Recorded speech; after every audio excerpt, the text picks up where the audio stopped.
Bismillahirrahmanirrahim. Assalamualaikum warahmatullahi wabarakatuh. Nama saya Nur Hasif Hakimi bin Zaipun Nizam.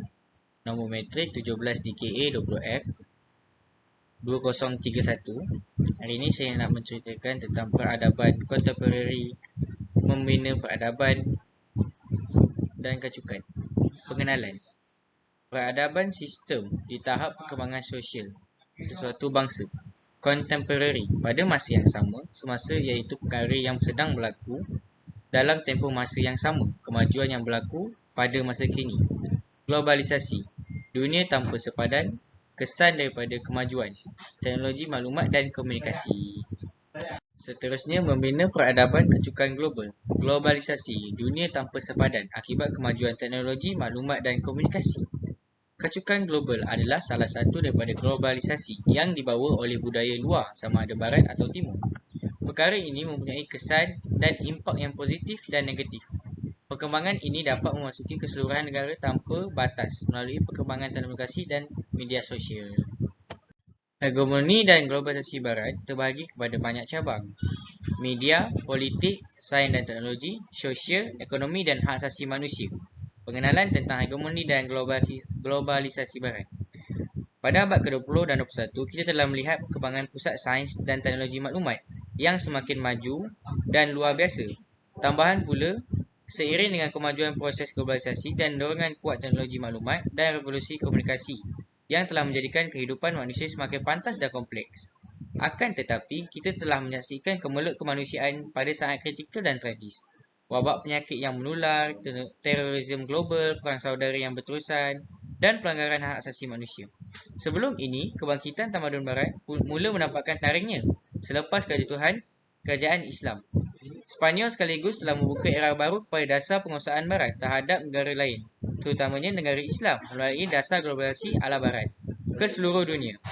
Inilah yang membawa kepada hegemoni barat. Kemudian ia telah menimbulkan banyak masalah, terutamanya bertentang nilai-nilai timur. Istilah hegemoni berasal daripada istilah Yunani iaitu Horgestai. Konsep hegemoni ini banyak digunakan oleh sosiologi untuk menjelaskan tentang fenomena terjadinya usaha untuk mempertahankan kekuasaan oleh pihak penguasa.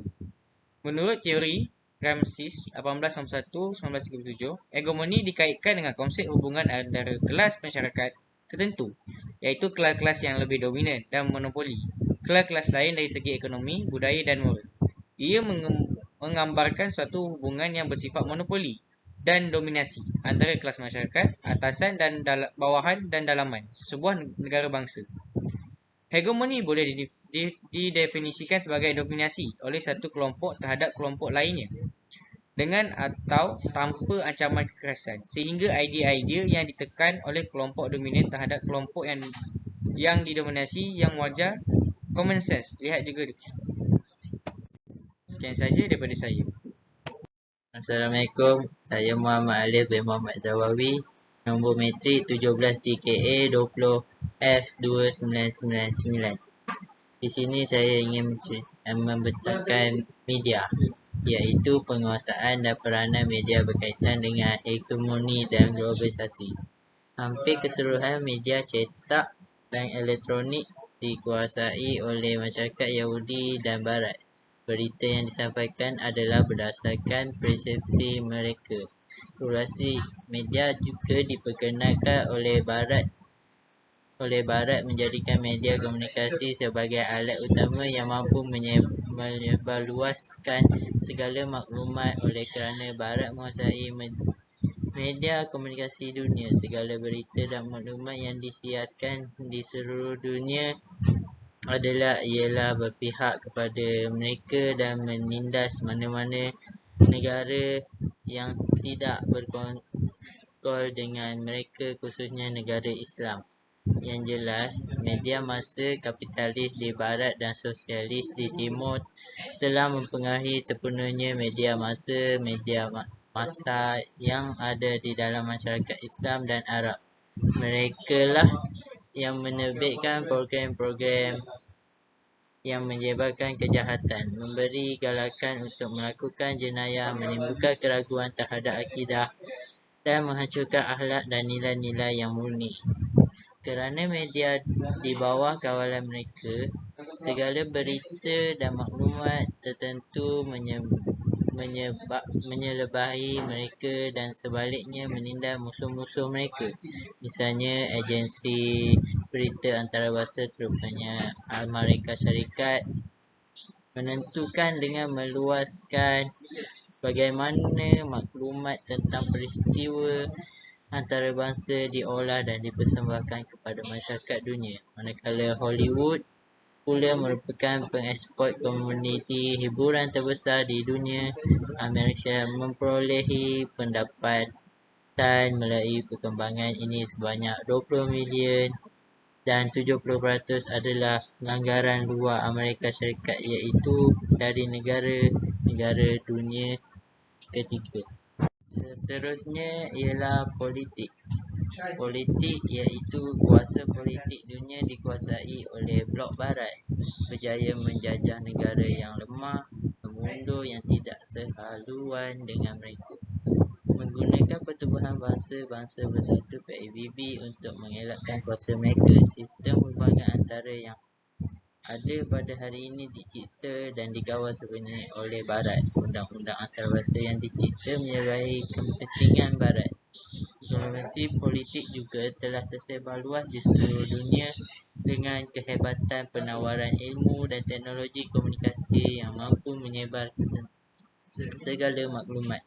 Hari ini politik antarabangsa didominasikan sebenarnya oleh beberapa buah negara kuasa besar superpower yang secara tidak langsung menggambarkan dominasi dunia barat.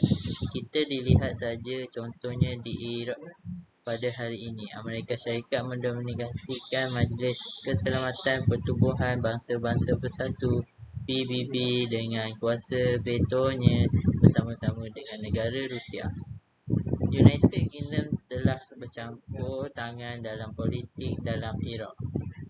Boleh dikatakan dalam hampir semua persengketaan wilayah dan antarabangsa, sama ada di Somalia, Bosnia, Herzegovina, Palestin, Iraq dan lain-lain. Amerika Syarikat telah terlibat secara langsung dengan menggambarkan diri mereka sebagai polis dunia. Kedudukan Amerika Syarikat sebagai sebuah kuasa besar dunia yang tidak boleh ditandingi adalah disebabkan kekuatan tentera dan militarisinya. Setelah berakhirnya Perang Dingin dan dengan kejatuhan Soviet Union, Amerika Syarikat telah muncul satu-satunya kuasa besar dunia yang tidak boleh ditandingi. Selain itu, sains dan teknologi. Etika Islam adalah hasil pemikiran Muslim terhadap nilai tingkah laku manusia. Pemikiran ini melibatkan asas-asas Islam dalam Islam Ulul al-Islamiyah.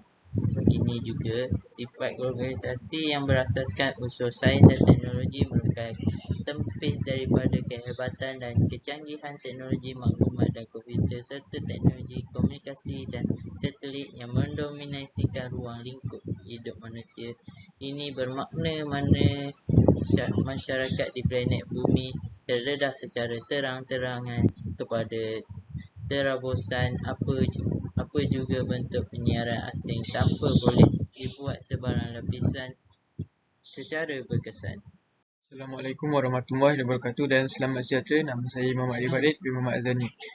Nombor pendaftaran saya ialah 17 DKA 20F 2021. Daripada segi sosial ialah keruntuhan alam. Ramai remaja yang terlalu mengikut budaya hedonisme serta hiburan yang terlalu melampau menjadi pilihan utama dalam kalangan mereka. Bentuk hiburan seperti muzik, nyanyian, filem dan lain-lain juga merupakan salah satu hiburan yang menjadi pilihan utama dalam kalangan muda.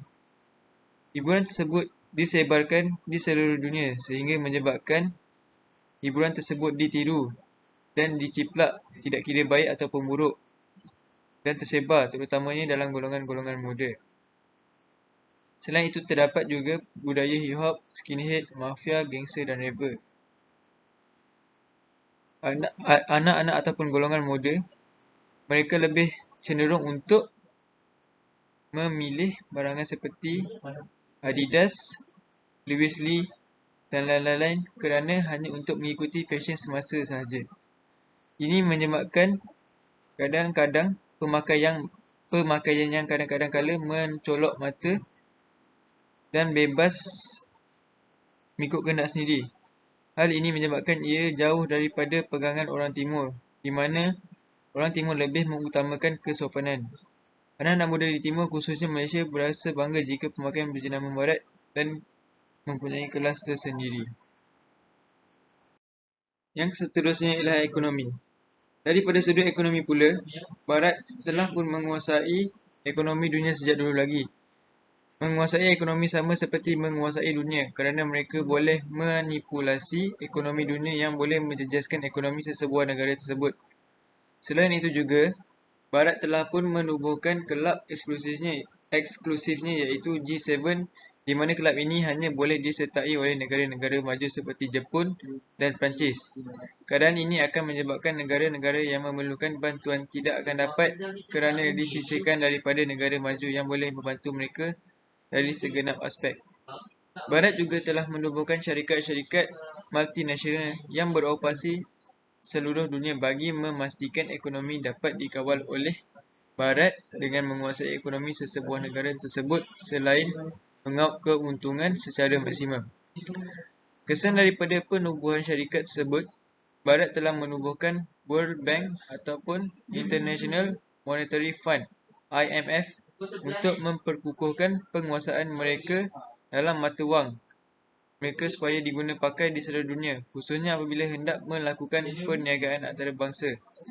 Impaknya ialah penguasaan ekonomi tersebut, Barat berjaya menguasai kekayaan dunia dan jurang antara kaya dengan yang miskin dan yang kaya semakin ketara. Hak asasi manusia. Hak asasi mula dibincangkan semasa berlakunya Perang Dunia Kedua, sehingga terbentuknya piagam PBB yang disebut sebagai Universal Declaration of Human Rights pada 10 Disember 1984. UDHR telah membahagikan hak asasi manusia kepada 4 kebebasan utama. Antara kebebasan utama tersebut ialah kebebasan daripada ketakutan, kebebasan daripada kemahuan, kebebasan bersuara dan juga kebebasan kepercayaan. Pada akhir abad ke-20, hak asasi manusia mengalami pergolakan yang dipengaruhi oleh negara-negara kuasa besar. Hak asasi manusia tanpa batasan mula diamalkan dengan mengetepikan hukum-hukum agama. Hak asasi manusia juga telah diolah mengikut apa yang difahami oleh orang-orang Barat. Konvensyen Geneva juga telah menggariskan hak yang perlu dinikmati oleh semua manusia, tanpa mengira bangsa maupun agama ataupun mereka yang juga merupakan sebuah tahanan ataupun tawanan.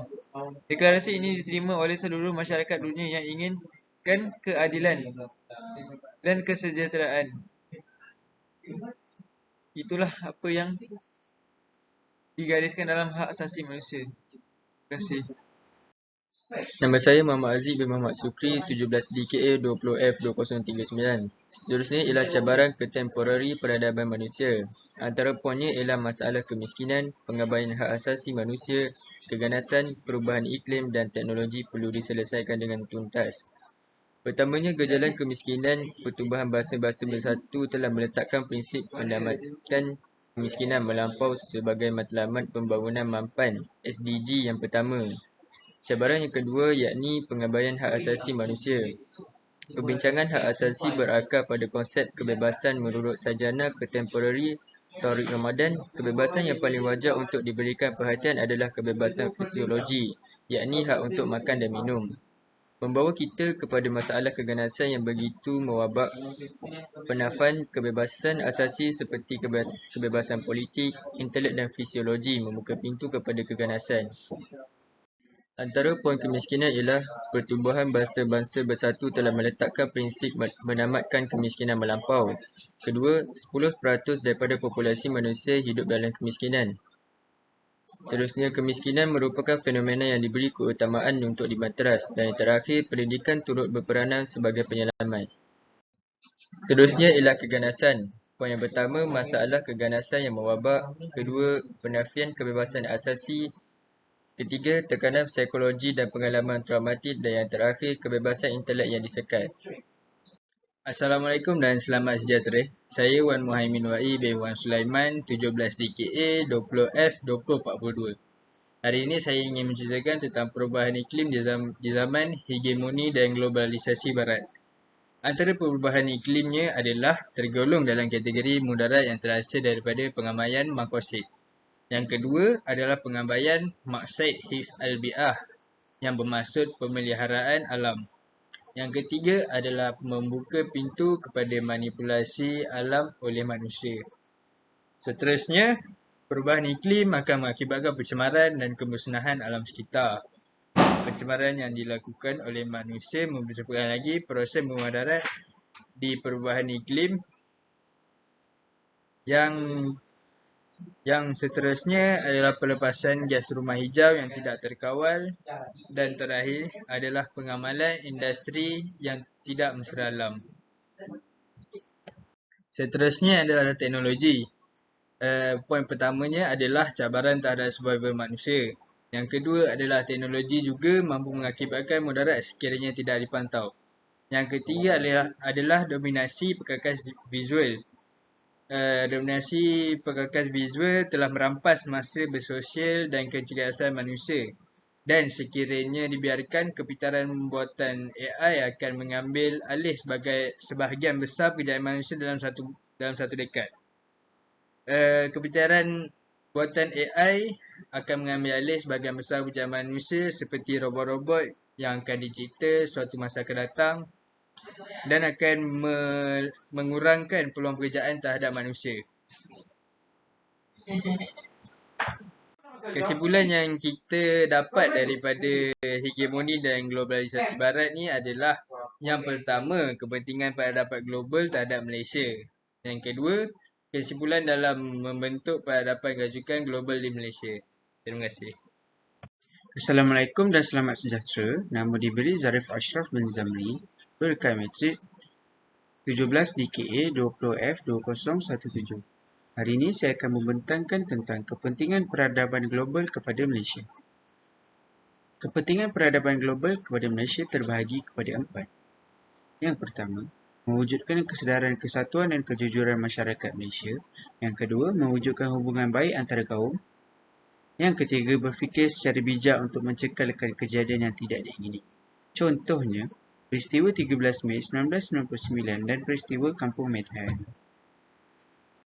Akhir sekali, kesimpulan dalam membentuk peradaban kacukan global di Malaysia. Cabaran globalisasi terhadap ekonomi, budaya, teknologi dan politik adalah luas dan mempunyai kesan positif dan negatif. Penerimaan terhadap perubahan haruslah difikirkan dan diterima secara positif dan membina untuk kemajuan diri, keluarga, bangsa, agama dan negara. Kebaikan perlu dimakmurkan dan dimanfaatkan oleh semua masyarakat. Keburukannya perlu dihindari dan diatasi sebaik mungkin. Terakhir, kesimpulan dalam membentuk peradaban kacukan global di Malaysia yang menyeluruh. Hegemoni barat dan globalisasi dilihat membawa banyak keburukan kepada kita semua, terutama di timur. Ia sudah lama mempengaruhi kita sedikit demi sedikit sehinggalah sekarang.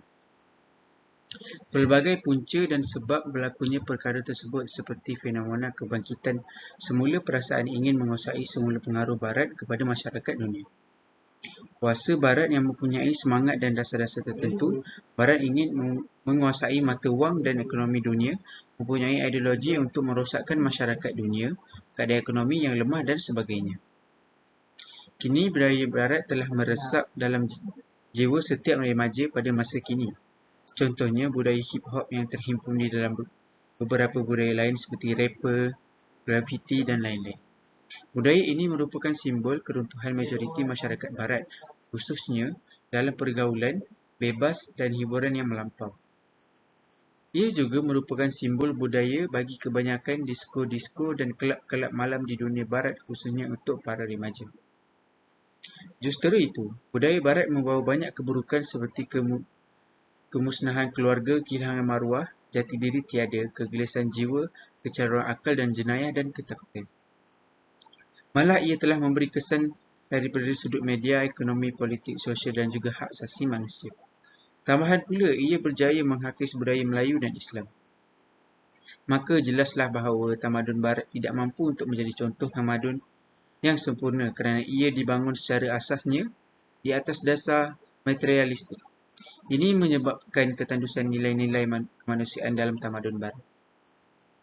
Justru itu, tamadun Islam yang diasaskan atas Al-Quran dan Al-Sunnah yang diturunkan Allah kepada Rasul untuk disampaikan kepada umat manusia. Tamadun Islam merupakan tamadun yang paling sempurna dari segenap sudut sesebuah ketamadunan manusia yang pernah wujud di dunia ini. Maka hanyalah dengan Islam, sesebuah pembangunan tamadun yang sempurna dapat dibina. Okey, itu saja untuk pembentangan kita kali ini tentang peradaban kontemporari membina peradaban kecukupan global. Sekian, terima kasih.